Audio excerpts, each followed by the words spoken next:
الحمد لله رب العالمين والصلاة والسلام على أشرف الأنبياء والمرسلين أما بعد فأعوذ بالله من الشيطان الرجيم من همزه ونفخه ونفثه بسم الله الرحمن الرحيم رب اشرح لي صدري ويسر لي أمري واحلل عقدة من لساني يفقهوا قولي اللهم انفعنا بما علمتنا وعلمنا ما ينفعنا وزدنا علما فبشر عباد الذين يستمعون القول فيتبعون أحسنه أولئك الذين هداهم الله وأولئك هم أولو الألباب أعوذ بالله من الشيطان الرجيم بسم الله الرحمن الرحيم أعوذ بالله من الشيطان الرجيم ألم تر أن الله خلق السماوات والأرض بالحق إن يشأ يذهبكم ويأتي بخلق جديد وما ذلك على الله بعزيز علم ترى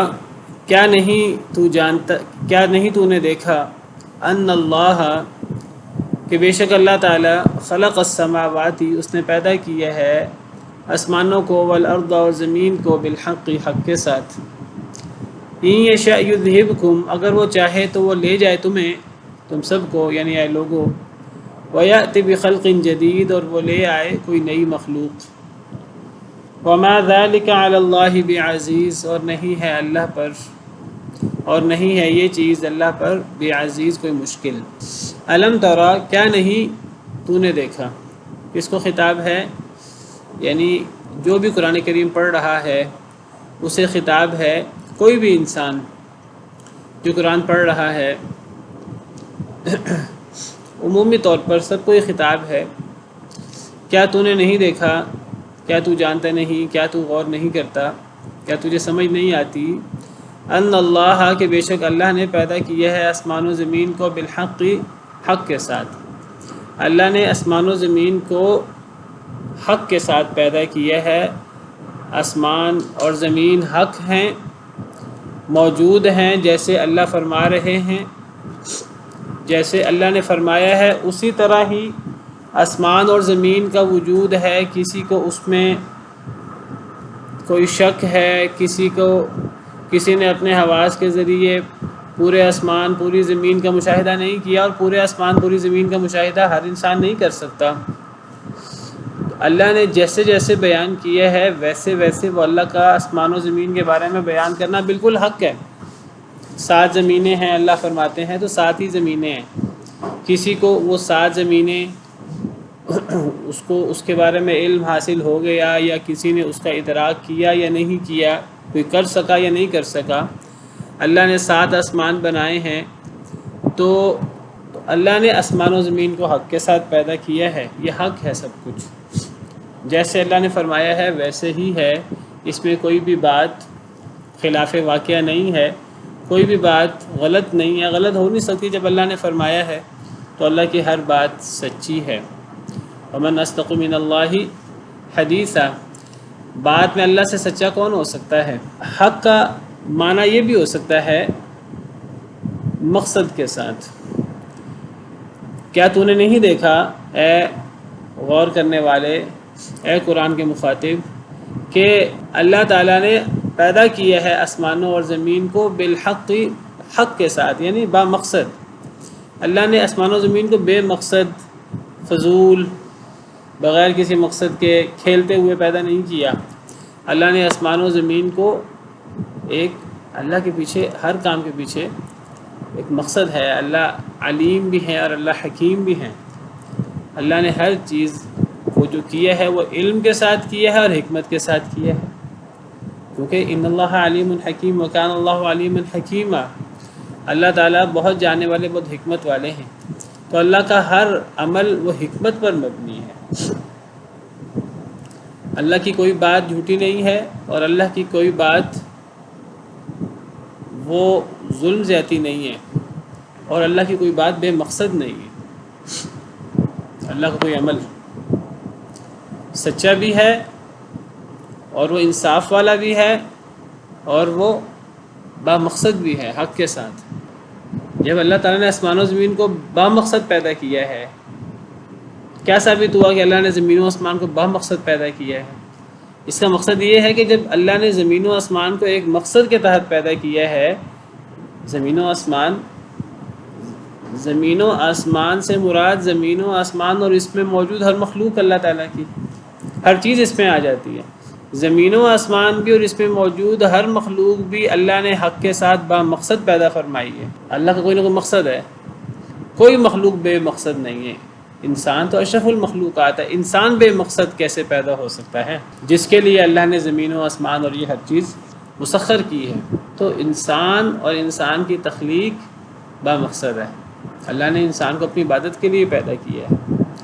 اللہ نے زندگی موت کو اس لیے پیدا کیا کہ اللہ تعالیٰ ہمیں آزمائے، ہم میں سے اچھا عمل کون کرتا ہے۔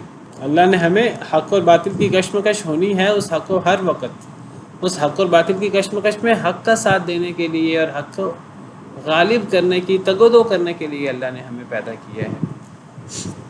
یہ ہم میں سے ہر شخص کی ذمہ داری ہے، اجتماعی طور پر بھی، انفرادی طور پر بھی۔ یہ مطلب ہے کہ زمین و آسمان کو اللہ نے با مقصد پیدا کیا ہے۔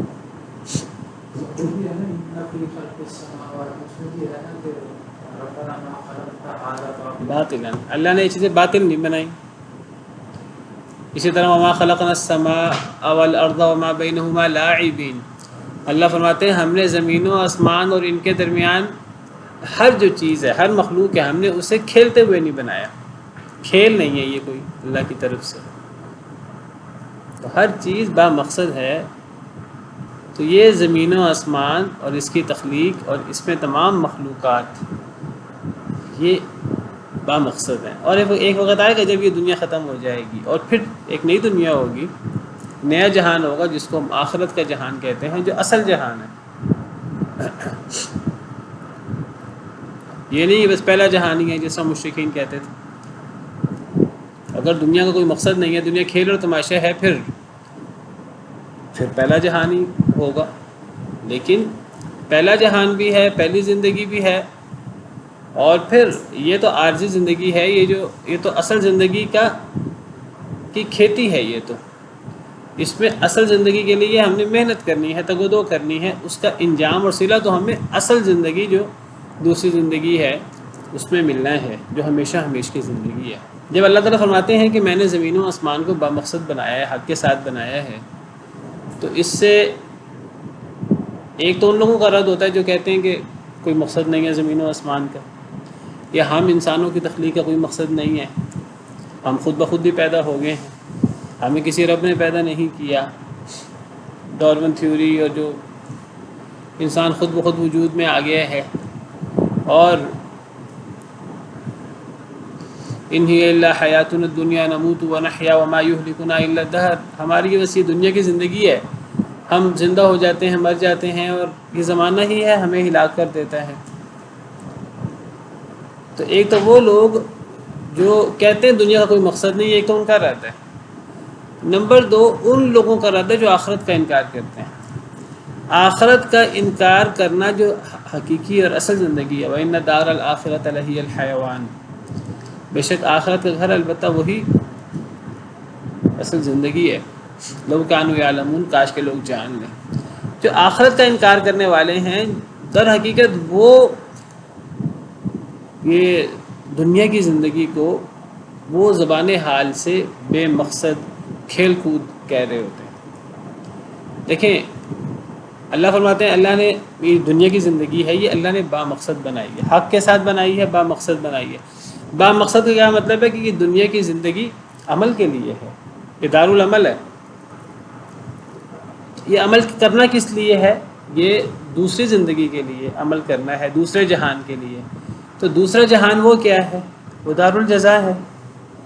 تو جو بندہ دارالجزا کو نہیں مانتا، جس کو آخرت کا میدان محشر کا ڈر نہیں ہے، گویا کہ وہ چاہے زبان سے وہ دنیا کی زندگی کو بے مقصد کے یا نہ کے، کھیل تماشا کے یا نہ کے، وہ زبان حال سے دنیا کی زندگی کو کھیل اور تماشا کہہ رہا ہے، جو آخرت کو نہیں مانتا، جو آخرت کے بارے میں شکوک و شبہات کا شکار ہے، جو جنت جہنم کو نہیں مانتا۔ تو گویا کہ وہ زبان حال سے دنیا کی زندگی کو بے مقصد اور کھیل تماشا قرار دے رہا ہے۔ تو اس آیت کریمہ میں ان سب لوگوں کا رد ہے، وہ جو زبان سے دنیا کی زندگی کو کھیل تماشا کہیں بے مقصد کہیں، یا وہ جو زبان سے دنیا کی زندگی کو تو کھیل تماشا نہ کہیں لیکن آخرت کا انکار کریں،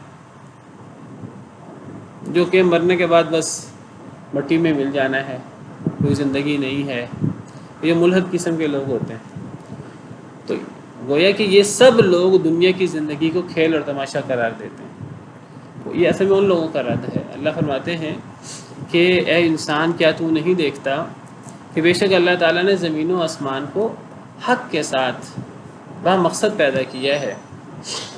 ان یشاء یذہبکم ویأتی بخلق جدید، اگر وہ چاہے یعنی اللہ تعالیٰ، یذہبکم، وہ لے جائے تمہیں، ویأتی بخلق جدید، اور وہ لے آئے نئی مخلوق۔ اللہ تو اتنی قدرت والے ہیں کہ اللہ تمہاری پوری نسل کو، تمہاری پوری قوم کو اللہ لے جا سکتا ہے، اللہ موت دے سکتا ہے، تباہ و برباد کر سکتا ہے، اور تمہاری جگہ پر وَيَأْتِ بِخَلْقٍ جدید، وہ لے آئے نئی مخلوق، اللہ تمہاری جگہ پر ایک نئی جنریشن لے آئے، نئی نسل لے آئے انسانوں کی، تم سب کو تباہ و برباد کر کے کوئی نئی قوم تمہاری جگہ پر اللہ لا بسائے، اللہ کے لیے کوئی مشکل نہیں ہے۔ مطلب یہ ہے کہ اگر تم نے یہی تصور کرتے رہے، یہی عقیدہ رکھتے رہے کہ دنیا کی زندگی بے مقصد ہے، آخرت نہیں ہے، تو سزا کے طور پر اللہ تمہیں انفرادی طور پر نہیں، اجتماعی طور پر موت کے گھاٹ اتار سکتے ہیں۔ اللہ تعالیٰ تمہیں تمہارے اس غلط نظریات کی، غلط تصورات کی سزا کے طور پر اللہ چاہیں تو اللہ تم سب کو تباہ و برباد کر دے اور نئی مخلوق لے آئے، نئی جنریشن لے آئے۔ وَمَا ذَلِكَ عَلَى اللَّهِ بِعَزِيزٍ، اور نہیں ہے یہ چیز اللہ پر کوئی مشکل، اللہ پر یہ چیز کوئی مشکل نہیں ہے کہ اللہ کو اس کے لیے کوئی لمبا انتظار کرنا پڑے گا، کوئی لمبی پلاننگ کرنی پڑے گی۔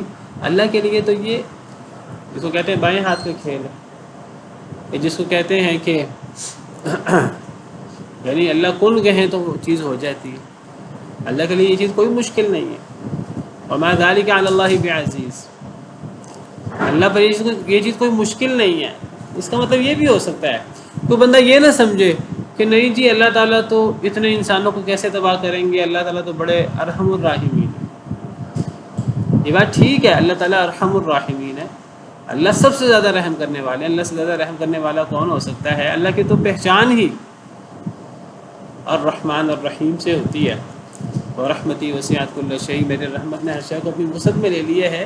اللہ کی پہچان رحم کے ساتھ ہے، یہ بات ٹھیک ہے، لیکن اللہ کی صفت رحم کا مطلب یہ نہیں ہے کہ اللہ ظالموں کو اور اپنے ساتھ لڑائی کرنے والوں کو اور اپنے ساتھ مقابلہ کرنے والوں کو اللہ تعالیٰ سزا ہی نہیں دے سکتے۔ صفت رحمان کا مطلب یہ نہیں ہے،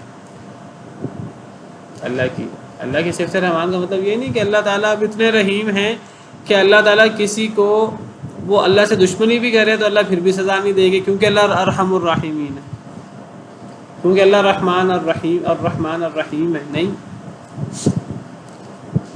جب اللہ سزا دینے پہ آئے، جب کوئی اللہ کے ساتھ مقابلہ کرے اور اللہ سزا دینے پہ آئیں تو اللہ سزا دیتے ہیں، اور پھر اللہ تعالیٰ بالکل بھی رحم نہیں کرتے، کیونکہ اللہ کی صفت رحمت ان لوگوں کے لیے ہے جو اللہ کی رحمت کے طالب ہوتے ہیں، جو اللہ پر ایمان لاتے ہیں، جو اللہ کے سامنے گڑ گڑاتے رہتے ہیں۔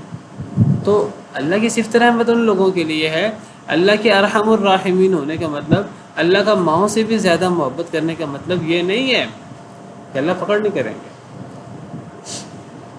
اللہ جب پکڑ کرنے پہ آئے تو اللہ پوری کی پوری انسانیت کو تباہ کرنا چاہے اللہ کر دے، اللہ کے لیے کوئی مشکل نہیں ہے۔ اگر اللہ کے ساتھ پوری انسانیت مقابلے میں اتر آئے تو اللہ پوری انسانیت کو تباہ کر دے، اللہ کے لیے کیا مشکل ہے؟ اگر پوری قوم اللہ کے بالمقابل آ جائے، اللہ پوری قوم کو تباہ کر دے، پوری جنریشن کو اللہ تباہ کر دے، اللہ پوری نئی جنریشن لے آئے، نئی قوم لے آئے، اللہ پر یہ چیز کوئی مشکل نہیں ہے۔ نہ اللہ کے لیے اسے عمل میں لانا کوئی مشکل ہے، اور نہ ہی جو بندہ یہ سمجھے کہ اللہ تعالیٰ تو یہ کر ہی نہیں سکتے۔ اللہ کے لیے یہ چیز کوئی مشکل نہیں ہے، اللہ کے لیے یہ بائیں ہاتھ کا کھیل ہے، یہ کن فیکون کہنے کی دیر ہے، اور اللہ کے لیے چیز بڑی آسان ہے۔ وَبَرَزُوا لِلَّهِ جَمِيعًا، اور وہ ظاہر ہو جائیں گے اللہ کے لیے سب کے سب۔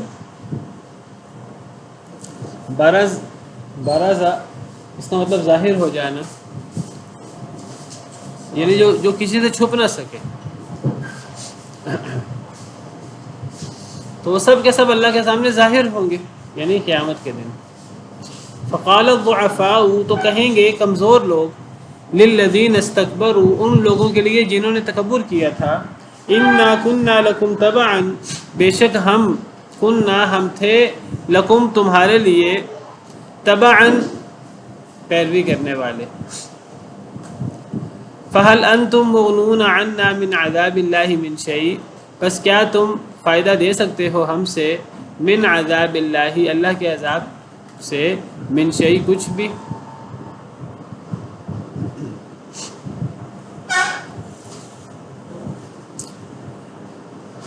قالوا لو ہدانا اللہ لہدیناکم، وہ کہیں گے اگر ہدایت دے دیتا ہمیں اللہ تعالیٰ، لہدیناکم، البتہ ہم بھی تمہیں ہدایت دے دیتے، سواء علینا، برابر ہے ہم پر، اجزعنا، کہ ہم جزا فضا کریں، ہم صبرنا، یا ہم صبر کریں، ما لنا من محیص، نہیں ہے ہمارے لیے کوئی بھاگنے کی جگہ۔ وبرزوا للہ جمیعا، وہ ظاہر ہو جائیں گے سب اللہ کے لیے، سب کے سب، قیامت کے دن سب اللہ کے سامنے ظاہر ہوں گے۔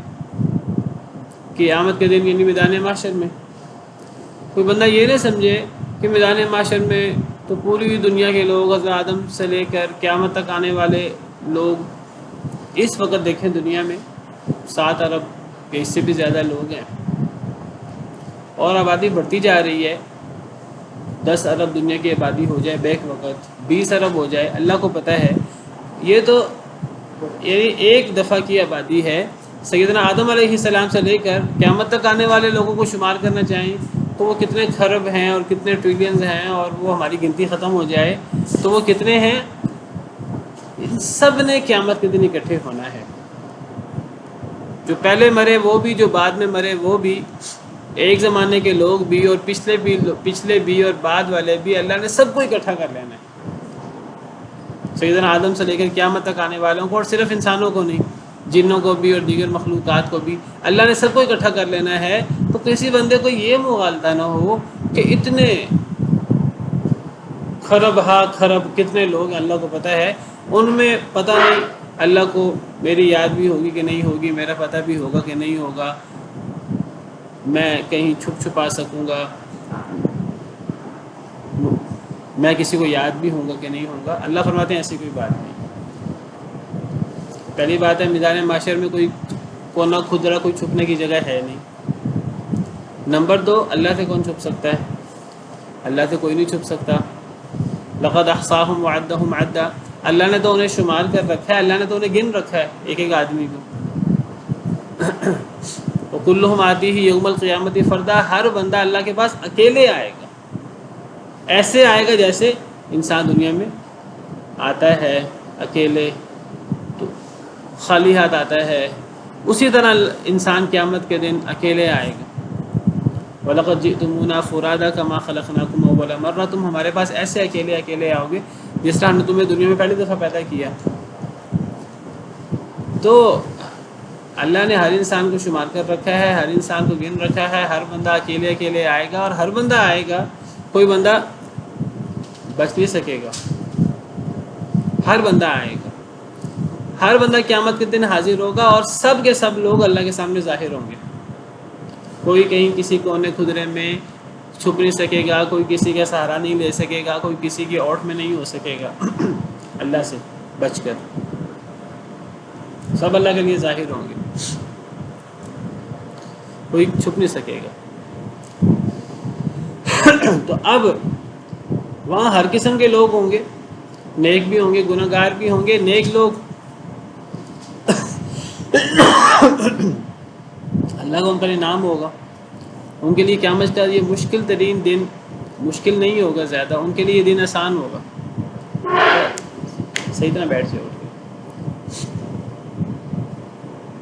بعض احادیث مبارکہ سے پتہ لگتا ہے جیسے عصر سے لے کے مغرب تک کا وقت ہوتا ہے، ان کے لیے پورا قیامت کے دن ایسے ہوگا۔ بعض احادیث مبارکہ سے پتہ لگتا ہے جیسے ایک اونٹ کو ذبح کیا جائے، اس کے گوشت کو بنایا جائے، تو اس عمل میں جتنا وقت صرف ہوتا ہے تو اتنا وقت مومنوں کو لگے گا کہ جی بس قیامت اتنی دیر کے لیے ہے، لیکن کفار کے لیے بڑا سخت دن ہوگا، بڑا سخت دن ہوگا، 1000 سال کے برابر، جس کے آدھے 500 سال ہوتے ہیں۔ 1000 سال، دنیا میں کسی کی عمر 1000 سال ہے کہ نہیں؟ 100 سال بھی کسی کی عمر ہو جائے تو بہت لمبی عمر شمار ہوتی ہے، تو 1000 سال کا ایک ہی دن قیامت کا دن، بڑی مشکل دن ہے، اور پھر اس دن سورج سوا نیزے پر ہوگا۔ یہ 1000 سال کا دن، یہ بعض لوگوں کو اعمال کے مطابق کسی کو 50,000 سال کے برابر لگے گا،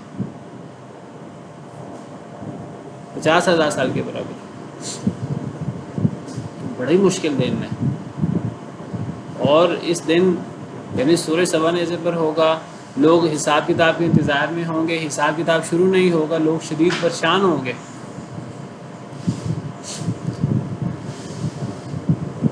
تو اب اس وقت لوگوں کو اپنی اپنی پڑی ہوگی، تو اس وقت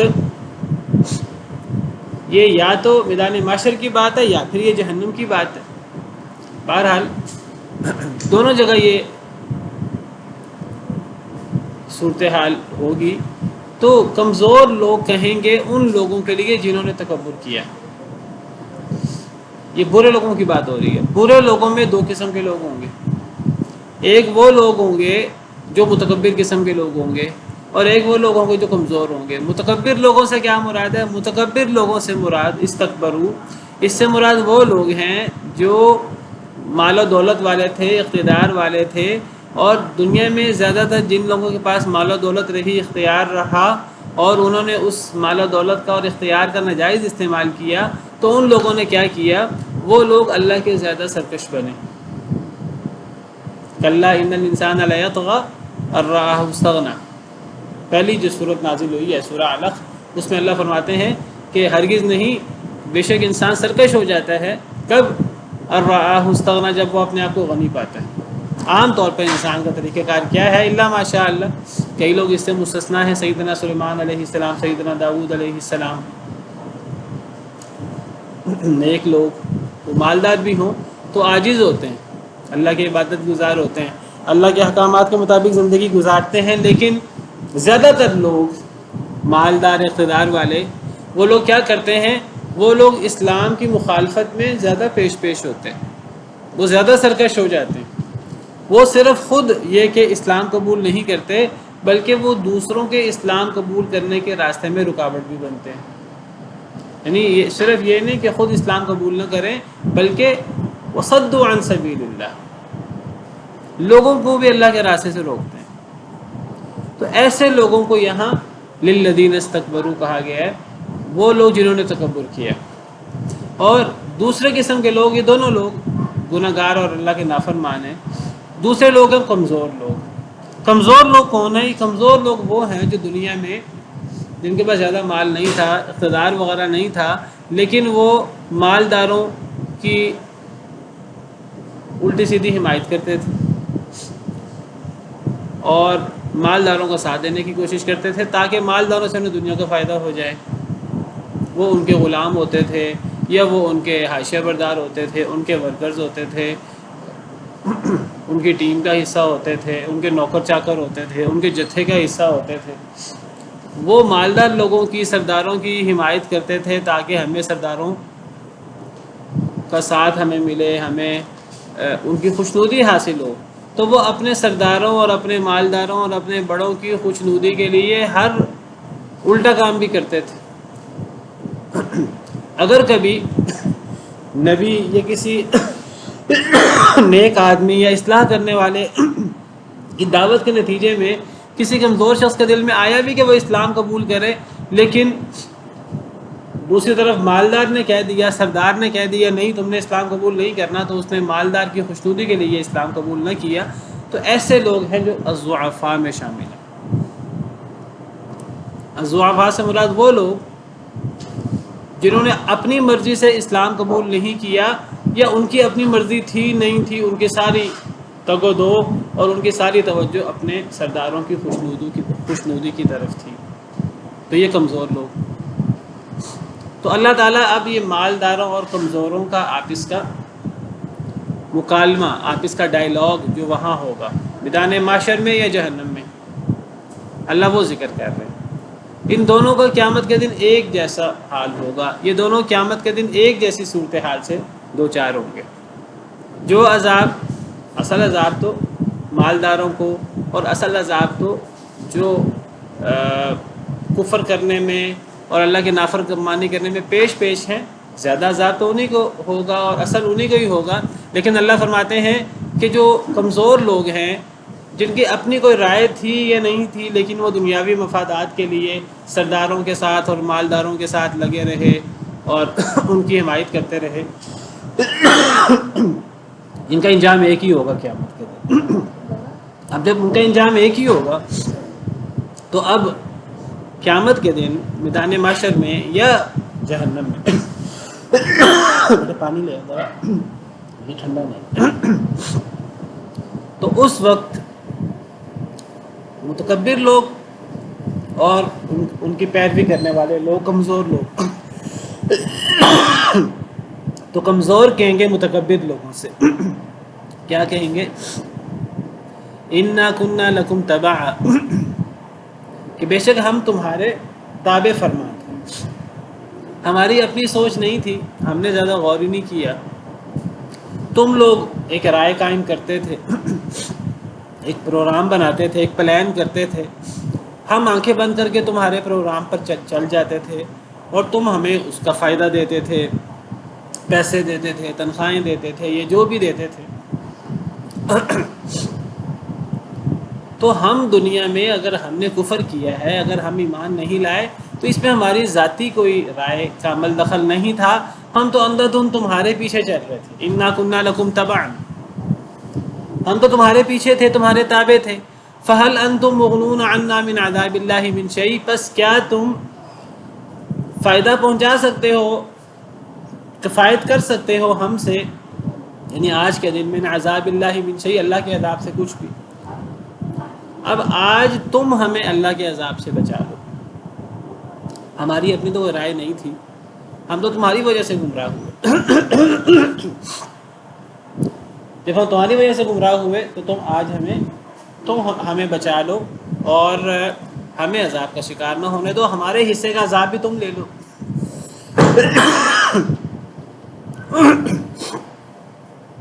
قالو، تو وہ جواب دیں گے، مالدار لوگ کیا جواب دیں گے؟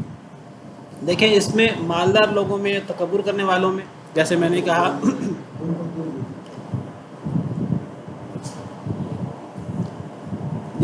اس میں مالدار لوگ بھی شامل ہیں، جو لوگوں کو پیسے کا لالچ دے کر اپنے ساتھ ہر غلط کام میں شریک کر لیتے ہیں۔ اس میں وہ لوگ بھی شامل ہیں جو عہدے دار ہیں، بادشاہ ہیں، وزیر ہیں، یا ان کے پاس کوئی عہدہ ہے، وہ لوگ بھی شامل ہیں۔ اس میں وہ لوگ بھی شامل ہیں جو کمپنیوں وغیرہ کے مالک ہوں اور ساتھ ان کے ورکر ہیں، تو جو مالک ہیں وہ اپنے ورکرز کو کہیں جو ہم غلط سلط کر رہے ہیں تم نے بھی یہی کام کرنا ہے، اور ورکرز آنکھیں بند کر کے غلط سلط کام کریں۔ کوئی فوج ہے تو فوج کا کوئی سپہ سالار ہے، فوج کا سپہ سالار یہ بادشاہ اگر غلط ہے وہ پوری فوج کو کہے کہ اب ہم نے یہ کام کرنا ہے، فوج اندھا دھند، جی مجھے تو اس بادشاہ سے تنخواہ ملنی ہے، ہمیں تو سارے مفادات اس بادشاہ سے، اس سپہ سالار سے حاصل ہونے ہیں۔ اب ہمارے ہاں کیا ہوتا ہے؟ ہمارے ہاں اب یعنی اصل تو ہماری ساری حمایت اسلام کے لیے اور مسلمانوں کے لیے ہونی چاہیے بحیثیت مسلمان، لیکن آج صورتحال یہ نہیں ہے۔ آج ہم ملکوں کے اندر بٹے ہوئے ہیں، سب سے پہلے سرحدیں تقسیم ہو گئی ہیں، اب اصل چیز ملک بن گئے۔ اب اگر ایک طرف ہندوستان ایک ملک ہے، ایک طرف پاکستان ایک ملک ہے، اب اگر کوئی آپس میں اختلاف ہو، کوئی آپس میں لڑائی ہو، اب یہ کسی نے نہیں دیکھنا کہ وہ لڑائی اب دو مسلمان ملکوں میں ہو رہی ہے کہ دو کافر ملکوں میں ہو رہی ہے کہ ایک مسلمان ایک کافر ملک میں ہو رہی ہے، بس یہ دیکھنا ہے کہ جی ایک طرف فلاں ملک ہے، ایک طرف فلاں ملک ہے۔ ایک طرف امریکہ ہے، ایک طرف افغانستان ہے. اب قطع نظر اس کے کہ امریکہ کی فوج میں مسلمان کوئی شامل ہے کہ نہیں، اور اس کے بالمقابل جس پہ حملہ ہونا ہے وہ ہمارے مسلمان بھائی ہیں کہ نہیں، یہ سوچ آج پیچھے رہ گئی ہے. بس ہمارے حکمران نے ہمیں حکم دیا ہے. اب حکمران وہ سیاسی پارٹی کا حکمران ہو، وہ ملک کا حکمران ہو، وہ جو بھی حکمران ہے یا وہ مالدار شخص ہے، تو ایک طاقتور ہے اور ایک کمزور ہے. تو اب قیامت کے دن اگر طاقتور اور کمزور دنیا میں اگر وہ انہوں نے جو بھی کردار ادا کیا وہ کیا غلط، تو قیامت کے دن اگر کمزور طاقتوروں سے کہیں گے کہ ہم تو دنیا میں تمہارے پیروکار تھے، تو آج ہمارے حصے کی سزا تم بھگتو. تو جواب میں مالدار لوگ کیا کہیں گے؟ قالوا لو هدانا اللہ لہدیناکم، وہ کہیں گے اگر اللہ ہمیں ہدایت دے دیتا ہم بھی تمہیں ہدایت دے دیتے. اگر آج ہم بچ جائیں ہم تمہیں بھی بچا لیں. آج تو ہم خود نہیں بچ پا رہے، جب ہم خود نہیں بچ پا رہے تمہیں کیسے بچائیں؟ تو جس عذاب میں ہم شکار ہیں تمہیں بھی لا محالہ اس عذاب کا شکار ہونا پڑے گا. اگر آج ہم بچ گئے تو ہم تمہیں بھی بچا لیں گے، اگر ہم نہیں بچ سکتے ہم تمہیں کیسے بچائیں؟ کیا کہیں گے؟ سواء علینا، برابر ہے ہم پر آج، اجزعنا، ہم آج چیخیں چلائیں، جزا فضا کریں، چیخیں، ہم صبرنا، یا ہم صبر کریں، مالنا من محیص، آج ہمارے لیے کوئی بھاگنے کی جگہ نہیں ہے. مالدار لوگ کہیں گے کمزوروں سے کہیں گے کہ آج تمہیں بھی وہی بھگتنا ہے جو ہمیں بھگتنا ہے. اصل میں دنیا میں جب مالدار لوگ، سردار لوگ کمزوروں کو اپنے ساتھ لگاتے ہیں، اپنے پیچھے چلنے کا حکم دیتے ہیں، بڑے لوگ اپنی فوجوں کو اور اپنے ماتحت لوگوں کو اپنے پیچھے چلاتے ہیں، اگر پیچھے چلنے والوں میں کوئی کہے بھی کہ ہم صحیح کر رہے ہیں غلط کر رہے ہیں، تو عام طور پہ مالدار لوگ، سردار قسم کے لوگ دنیا میں کہہ دیتے ہیں بھئی ہم صحیح کہہ رہے ہیں، ہم صحیح کہہ رہے ہیں. اگر ہم غلط ہوئے تو کوئی اگر قیامت کے دن سزا ہوئی بھی تو ہم بھگت لیں گے، تمہیں ہم بچا لیں گے، تمہاری سزا ہم بھگت لیں گے، تم آنکھیں بند کر کے ہمارے پیچھے چلو، ہم ذمہ دار ہیں. اگر کوئی غلطی ہوئی، کوئی مسئلہ ہوا تو ہم جواب دہ ہوں گے، ہم ذمہ دار ہوں گے. یہ بہت بڑا وسوسہ ہے شیطان کا، بہت بڑا حربہ ہے شیطان کا. اس حربے سے شیطان کیا کرتا ہے کہ وہ مالدار اور طاقتوروں کے ساتھ کمزور لوگ آنکھیں بند کر کے ان کے پیچھے چلتے ہیں. وہ کہتے ہیں کہ جی جس طرف طاقت ہو اور جس طرف ہوا ہو باقی سب بھی اسی طرف ہو جاتے ہیں، کوئی یہ دیکھتا ہی نہیں حق کیا ہے باطل کیا ہے. تو اللہ تعالیٰ فرماتے ہیں اگر یہ کیفیت ہو تو کچھ لوگ ہیں جو باقاعدہ پیش ہیں اسلام قبول نہ کرنے میں اور اسلام کا مقابلہ کرنے میں، اور کچھ لوگ ہیں وہ باقاعدہ پیش تو نہیں ہیں، ان کی اپنی کوئی بڑی سوچ نہیں ہے لیکن وہ بس اپنے بڑوں کے پیچھے چل رہے ہیں. تو قیامت کے دن دونوں کا انجام ایک جیسا ہوگا، دونوں کے انجام میں فرق نہیں ہوگا. یہ بات اللہ تعالیٰ نے قرآن کریم میں کئی جگہ پر فرمائی ہے، یہ بات اللہ نے یہاں بھی فرمائی ہے. یہاں تو بس اتنا ہی مکالمہ ہے، کمزور طاقتوروں سے کہیں گے ہم تمہارے تابع تھے تو کیا تم ہمیں اللہ کے عذاب سے بچا سکتے ہو جس سے تم دنیا میں ہمیں کہا کرتے تھے. طاقتور کہیں گے اگر اللہ ہمیں اس عذاب سے بچا لے تو ہم تمہیں بھی عذاب سے بچا لیں. اللہ ہمیں نہیں بچا سکے گا، اللہ ہمیں نہیں بچائے گا، جب اللہ ہمیں نہیں بچائے گا تو ہم تمہیں کیسے بچائیں؟ یہاں تو یہ جواب ہے. قرآن کریم کی دیگر آیات میں مختلف جوابات بھی ہیں. یہ دیکھیے، یہ سورہ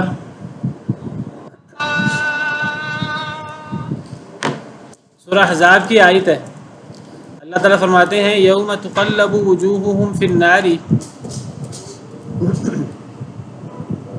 سورہ احزاب آیت نمبر 66، کہ قیامت کے دن الٹ پلٹ کیے جائیں گے ان کے چہرے کے آگ میں. اب یہ اب یہ جہنم کی بات ہے. اب جہنم کے اندر جہنمی جہنم میں موجود ہیں، اور وہ کبھی جہنم کے نیچے اور جہنم کے اوپر، کبھی غوطے کھا رہے ہیں، کبھی کیا، وہ جہنم کی آگ میں جل رہے ہیں. اللہ معاف کرے. تو کیا کہہ رہے ہیں؟ یقولون، وہ وہ کہیں گے جہنمی جب جہنم میں غوطے کھا رہے ہوں گے، یا لیتنا، ہائے افسوس ہمیں، اطعنا اللہ و اطعنا الرسول، کاش کہ ہم اللہ کی اطاعت کرتے، کاش کہ ہم رسول کی اطاعت کرتے۔ وقالو، اور وہ کہیں گے، ربنا، اے ہمارے رب، انا اطعنا سادتنا، بے شک ہم نے اطاعت کی اپنے سرداروں کی۔ سادتنا، سادہ یہ جمع ہے سید کی، ہم نے اطاعت کی اپنے سرداروں کی، وکبراءنا یہ کبیر کی جمع ہے، اپنے بڑوں کی ہم نے اطاعت کی۔ فاضلون السبیل، انہوں نے ہمیں رستے سے گمراہ کیا۔ اے اللہ، ہم ذاتی طور پر اتنے مخالف نہیں تھے دین اسلام کے، ہم تو بڑوں کے پیچھے لگ کر ہم اسلام کے اتنے مخالف ہو گئے۔ دیکھیں عرب جو لوگ تھے، عرب لوگوں کے اندر قبائلی سسٹم تھا، اور قبائلی سسٹم کے اندر یہ چیز بہت زیادہ ہوتی ہے، سردار کافر ہے تو پوری قوم بھی کافر ہے، سردار مسلمان ہو گیا پوری قوم بھی مسلمان ہو گئی۔ تو وہ کہیں گے اے اللہ، ہم نے تو اپنے بڑوں کی اطاعت کی اور بڑوں نے ہمیں گمراہ کر دیا۔ کیا کہیں گے؟ ربنا، اے ہمارے رب، آتہم ضعفین من العذاب، اے اللہ انہیں ڈبل عذاب دے، وَلْعَنْهُمْ لَعْنًا كَبِيرًا، اے اللہ ان پر بڑی لعنت کر۔ کیوں کہیں گے یہ لوگ؟ اب دونوں جہنم میں ہیں، کمزور بھی اور طاقتور بھی۔ اب کمزور لوگ وہ جہنم میں جب جہنم کی سزا بھگت رہے ہوں گے، کہیں گے اے اللہ ہمارے بڑوں کو ڈبل سزا دے۔ کیوں یہ بات کہیں گے؟ اس لیے ان کے بڑوں نے دنیا میں انہیں کہا تھا کہ تم ہماری پیروی کرو، اگر ہم غلط ہوئے تو تمہاری سزا ہم بھگت لیں گے، لیکن قیامت کے دن سزا تو سب کو بھگتنی پڑے گی۔ جب وہ دیکھیں گے سزا ہمیں بھی بھگتنی پڑ رہی ہے بڑے لوگوں کے ساتھ، اب ان کو یہ پتہ ہوگا کہ جہنم سے ہم نکل تو سکتے نہیں ہیں، تو کہیں گے اے اللہ کم از کم ہمارے ان بڑوں کو ڈبل سزا دے، ہم تو ان بڑوں کی وجہ سے گمراہ ہوئے ہیں۔ لیکن بڑوں کی وجہ سے گمراہ ہونے کی وجہ سے وہ بچ نہیں سکیں گے، عذاب سے نکل نہیں سکیں گے، تو پھر وہ دشمن بن جائیں گے بڑوں کے، اور کہیں گے اے اللہ انہیں کم سے کم ڈبل سزا دے، انہیں ان کی بھی سزا دے اور انہیں ہماری سزا بھی دے، ہمیں گمراہ کرنے کا باعث بھی یہی بنے۔ اسی طرح ایک اور آیت ہے سورہ اعراف کی، بہت غور طلب آیت۔ یہ سورہ اعراف کی آیت کریمہ بہت غور طلب ہے اس حوالے سے۔ ہمارے ہاں سیاسی پارٹیاں ہیں، اور ہم جس سیاسی پارٹی کے ساتھ ہوتے ہیں ان کے ہر غلط اور صحیح بات کی ہم حمایت کرتے ہیں، حالانکہ ہمیں حمایت اپنی سیاسی پارٹی کی نہیں کرنی، ہمیں حمایت کرنی ہے حق کی۔ جو مطلب حق کی بات کریں ہمیں اس کی حمایت کرنی ہے۔ اگر ہم اپنی سیاسی پارٹی کی حمایت کریں، اپنے بڑے کی حمایت کریں دنیاوی مفادات کی وجہ سے، اس کی بات غلط ہے یا صحیح ہے، تو یہ بات ہم پر بھی فٹ آتی ہے۔ یہ دیکھیے سورہ اعراف آیت نمبر 38، اللہ فرماتے ہیں قالت خلوا فی امم قد خلت من قبلکم من الجن والانس فی النار، کچھ جہنمی لوگوں کی بات ہو رہی ہے۔ اللہ فرماتے ہیں کہ اللہ فرمائیں گے ادخلوا فی امم، کہ داخل ہو جاؤ ان جماعتوں میں جو تم سے پہلے گزر چکی، جنوں اور انسانوں کی، فی النار آگ میں۔ اللہ تعالیٰ جب جہنم میں مختلف جماعتوں کو اللہ جہنم میں پھینکتے رہیں گے، تو اللہ فرمائیں گے ایک جماعت کو جہنم میں پھینکیں گے، اللہ کہیں گے کہ اے جماعت تم بھی انہی جماعتوں میں شامل ہو جو تم سے پہلے جہنم میں جا چکی ہیں، انسانوں کی جماعتیں ہوں یا جنوں کی جماعتیں ہوں، اللہ ان کو بھی جہنم میں پھینک دیں گے۔ کلما دخلت امۃ لعنت اختہا، جب بھی کوئی جماعت جہنم میں داخل ہوگی تو وہ پہلے موجود جماعت ہے اس پر لعنت کرے گی، ہر جماعت دوسری جماعت پر لعنت کرے گی۔ حتیٰ اذا ادارکوا فیہا جمیعا، حتیٰ کہ جب سب جہنم میں اکٹھے ہو جائیں گے، قالت اخراہم لاولاہم، جو بعد میں داخل ہوں گے وہ پہلے والوں سے کہیں گے، پہلے کون داخل ہوں گے جہنم میں؟ جو بڑے گنہگار ہوں گے، جو بڑے سردار ہوں گے، جو پیش ہوں گے، فرعون، نمرود، دجال، ابو جہل، جو بڑے بڑے سردار ہیں وہ پہلے جہنم میں داخل ہوں گے، جو پیروی کرنے والے تھے وہ بعد میں داخل ہوں گے۔ اب جو اخرا ہوں، جو بعد والے لوگ ہیں، یعنی پیروکار قسم کے لوگ، دوسرے لفظوں میں جن کو قرآن دوسرے جگہ پر ضعفاء کہتے ہیں، ضعفاء لوگ وہ بعد والے ہیں، اور پہلے لوگ کون ہیں؟ متکبرین یا مستکبرین، تکبر کرنے والے سردار۔ تو بعد والے پہلوں سے کہیں گے، پہلوں والوں کے بارے میں کہیں گے ربنا، اے ہمارے رب، ہؤلاء یضلون، جو بعد میں داخل ہوں گے پیروکار، وہ پہلے یعنی بڑے بڑے سرداروں کے بارے میں کہیں گے کہ پہلے سے جہنم میں موجود ہوں گے، ہر ایک دوسرے پہ لعنت کر رہا ہوگا۔ اب وہ بعد والے پہلوں والوں کے بارے میں کہیں گے اور اللہ سے بد دعا کریں گے، اے اللہ ہمیں ان پہلوں نے گمراہ کیا، ہماری تو کچھ سوچ ہی نہیں تھی، ہم نے تو زیادہ غور ہی نہیں کیا، ہم تو ان کی وجہ سے گمراہ ہو گئے، انہوں نے ہمیں گمراہ کر دیا۔ فآتہم عذابا ضعفا من النار، اے اللہ انہیں ڈبل عذاب دے، انہیں ان کا اپنا عذاب بھی دے اور ہمارا عذاب بھی انہیں دے۔ اب کہنے کو وہ کہیں گے اے اللہ انہیں ڈبل عذاب دے، ان کا اپنا بھی اور ہمارا بھی، مقصد یہ ہوگا کہ ہمیں سزا نہیں ہونی چاہیے، ہماری سزا بھی یہی بھگت میں اور ہم جہنم سے بچ جائیں، ہمیں یہ بدترین سزا ہمیں نہ ملے۔ اللہ جواب میں کیا فرمائیں گے؟ قال لکل ضعف، اللہ فرمائیں گے ہر ایک کے لیے ڈبل سزا ہے، ولکن لا تعلمون، لیکن تم جانتے نہیں ہو۔ اللہ فرمائیں گے سزا سے کسی کو معافی نہیں۔ کوئی کفر میں اور حق کی مخالفت میں پیش تھا، وہ سردار تھا، وہ آگے لگا ہوا تھا، وہ اپنا مال خرچ کرنے والا تھا، اور کوئی پیچھے حمایت کرنے والا تھا، تالیاں بجانے والا تھا، چڑھتے سورج کی پوجا کرنے والا تھا، چاہے وہ پیش نہیں بھی تھا، لیکن انہوں نے چڑھتے سورج کی پوجا کی، جس طرف ہوا چل رہی تھی وہ بھی اسی طرف چلتے گئے، تو سب اب اس کی سزا پائیں گے۔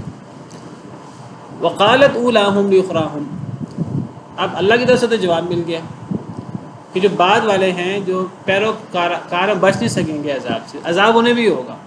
اب پھر جو سردار لوگ ہیں وہ کہیں گے، دیکھیں اب ہر ایک دوسرے کا، دنیا میں تو ایک دوسرے کی حمایت کرتے تھے نا کافر سارے، اب جہنم میں اور آخرت میں سب دشمن ہو جائیں گے، ہر بندہ دوسرے کا دشمن ہوگا، ہر بندہ کہے گا کاش کہ دوسرے کو زیادہ سزا ملے، میری سزا کم ہو جائے، اگلے کو زیادہ سزا ملے۔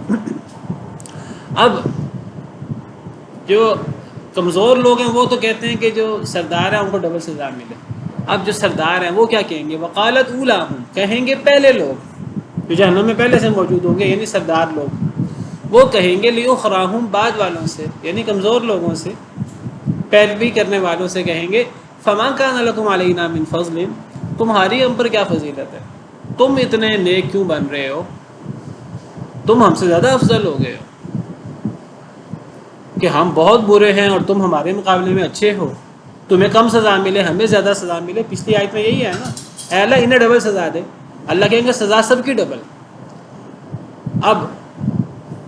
اب مالدار لوگ کہیں گے کمزوروں سے کہ تمہاری ہم پر کیا فضیلت ہے، تمہیں سزا کم کیوں ملے، ہمیں سزا زیادہ کیوں ملے۔ فذوقوا العذاب، چکھو عذاب بما کنتم تکسبون، اپنے اعمال کی سزا۔ یعنی اب مالدار کمزوروں سے کہیں گے کہ بھئی تم نے بھی تو کفر کیا ہے، چاہے ہمارے پیچھے لگ کر ہی کیا ہے، تم نے ہم سے مفاد لیا ہے اس کا، تو آج تم سزا سے کیوں بچو، تمہاری سزا کم کیوں ہو، تم بھی ہماری طرح پوری سزا بھگتو۔ یہ بالکل وہی انداز ہے، آپ ذرا غور کریں، یہ ہے شیطان کا وسوسہ بہت بڑا۔ شیطان دنیا میں کیا ہمیں ورغلاتا ہے؟ شیطان ورغلاتا یہ ہے کہ تم کفر کرو، تم غلط کام کرو، یہ غلط کام ہے ہی نہیں، اگر یہ غلط ہوا اس کی سزا میں بھگت لوں گا، اگر یہ غلط ہوا۔ شیطان سب سے پہلے انسان کے دل میں یہ بات ڈالتا ہے۔ دیکھیے شیطان نے حضرت آدم کے دل میں کیا بات ڈالی، جب وسوسہ ڈالا، ان کو یہ نہیں کہا کہ آپ اللہ کی نافرمانی کریں گے، ان کو یہ کہا کہ آپ درخت کا پھل کھا لیں، آپ فرشتے بن جائیں گے، آپ ہمیشہ کے لیے امر ہو جائیں گے، آپ ہمیشہ جنت میں رہیں گے۔ جھوٹی قسمیں کھائیں، انہیں دھوکہ دیا شیطان نے۔ شیطان کا یہی کام ہے، وہ کیا کرتا ہے، وہ لوگوں کو گناہ کرنے کی ترغیب دیتا ہے، اور گناہ کرنے کی ترغیب دیتے ہوئے کہتا ہے تم غلط کام نہیں کر رہے، لیکن دیکھیے ہر انسان کے دل میں ضمیر ہوتا ہے، وسوسہ ضمیر بولتا ہے، جب انسان کے دل سے ضمیر کہتا ہے کہ بھی غلط ہے، وہ کہتا ہے کہ یہ غلط ہے، تو شیطان آگے سے کہتا ہے اگر یہ غلط ہے تو میں ذمہ دار ہوں اس کا، اسی سزا میں بھگتوں گا۔ یہی کام بڑے بڑے کفار کرتے ہیں، یہی کام فرعون، دجال، نمرود، شداد، وہ سارے یہی کام کرتے ہیں۔ وہ عوام کو اپنے ساتھ ملا لیتے ہیں اپنے اقتدار اور مال و دولت کی بنا پر، اور عوام کو کیا کہتے ہیں، فرعون کیا کہتا تھا اپنی قوم سے اللہ نے قرآن میں ذکر کیا کہ فرعون کہتا تھا اپنی قوم سے، میں آپ کو فرعون کے الفاظ دکھا دیتا ہوں، ہمیشہ کفر اور باطل کہتے ہیں ہم حق پر ہیں، میری پیروی کرو میں تمہیں حق پہ چلا دوں گا۔ اور فرعون کیا کرتا تھا؟ حضرت موسیٰ باطل پر ہیں، حضرت موسیٰ تو فساد کرنے والے ہیں، فرعون یہ کہا کرتا تھا، حالانکہ سب سے بڑا فسادی فرعون خود تھا۔ اب آپ دیکھیے قرآن میں قال فرعون ما اریکم الا ما ارى وما اهدیکم الا سبیل الرشاد، یہ سورہ مومن جس کو سورہ غافر بھی کہتے ہیں، اس کی آیت نمبر 29 ہے۔ فرعون نے کہا اپنی قوم سے ما اریکم الا ما ارى، میں تمہیں وہی دکھاتا ہوں جو میں خود دیکھتا ہوں، وما اهدیکم الا سبیل الرشاد، اور وہ اپنی قوم سے کہتا ہے نہیں میں تمہیں ہدایت دیتا مگر سیدھے راستے کی۔ فرعون اپنی قوم سے کہتا تھا میں سیدھے راستے پر ہوں، میں حق پر ہوں، اور میں تمہیں سیدھے راستے کی بات کرتا ہوں۔ اور فرعون کیا کہتا تھا یہ دیکھیے ذرا، یہ آیت نمبر 26 دیکھیں۔ وقال فرعون ذروني اقتل موسى وليدع ربه اني اخاف ان يبدل دينكم او ان يظهر في الارض الفساد، فرعون کہتا تھا اپنی قوم سے مجھے چھوڑ دو، میں موسیٰ کو قتل کر دوں، موسیٰ کو اپنے رب کو چھوڑ دینا چاہیے، مجھے ڈر ہے کہ تمہارا وہ دین بدل نہ دے موسیٰ، مجھے ڈر ہے کہ وہ زمین میں فساد نہ پھیلائے۔ کون کہتا تھا؟ فرعون۔ فرعون کہتا تھا کہ حضرت موسیٰ علیہ السلام تمہارا دین بگاڑنے آئے ہیں، حالانکہ حضرت موسیٰ علیہ السلام تو اصلاح کرنے کے لیے آئے تھے۔ فرعون کہتا تھا ہم حق پر ہیں، اپنی قوم کو وغلاتا تھا، حالانکہ حضرت موسیٰ وہ ہیں جنہوں نے فرعون کے دربار میں علی وجہ البصیرت انہوں نے معجزہ پیش کیا اللہ کا، انہوں نے کہا میں اللہ کا نبی ہوں۔ فرعون نے کہا کیا دلیل ہے؟ حضرت موسیٰ نے عصا اللہ کا معجزہ پیش کیا، عصا ڈالا وہ سام بن گیا، اب لوگ سب حیران و ششدر رہ گئے۔ فرعون نے ورغلایا انہیں، نہیں یہ تو جادو ہے۔ فرعون نے کہا کہ جادوگر اکٹھے کرو، سارے جادوگر اکٹھے کیے گئے، ان سارے جادوگروں کے سامنے اللہ نے حضرت موسیٰ علیہ السلام کو غلبہ دیا، وہ سارے جادوگر حضرت اللہ کے لیے سجدے میں گر گئے۔ پھر فرعون نے سارے جادوگروں کو کہا یہ تو حضرت موسیٰ کے ساتھی ہیں، یہ تو حضرت موسیٰ تو ان کا بھی استاد ہے، اور اس نے سارے جادوگروں کو قتل کروا دیا، اور پھر وہ حضرت موسیٰ کی مخالفت کرتا رہا، اپنے قوم کو ورغلاتا رہا، اور قوم والے فرعون کی بادشاہت کے چکر میں، اور فرعون ہم پہ ظلم زیادتی نہ کرے اس چکر میں فرعون کی پیروی کرتے رہے، آنکھیں بند کر کے اپنا ذہن استعمال کیے بغیر۔ تو ہمیشہ اس قسم کے لوگ لوگوں کو کیا ورغلاتے ہیں کہ تم ہماری پیروی کرو، ہم صحیح ہیں، اگر ہم غلط ہوئے تو تمہاری سزا ہم بھگت لیں گے۔ لیکن قیامت کے دن کیا ہوتا ہے؟ قیامت کے دن یہ ساری باتیں ختم ہو جاتی ہیں۔ قیامت کے دن تابع دار کہیں گے پیروی کرنے والے متکبر لوگوں سے تم آج ہماری جگہ سزا بھگتو، وہ کہیں گے ہم سزا نہیں بھگت سکتے، تمہیں اپنی سزا خود بھگتنی ہے۔ اور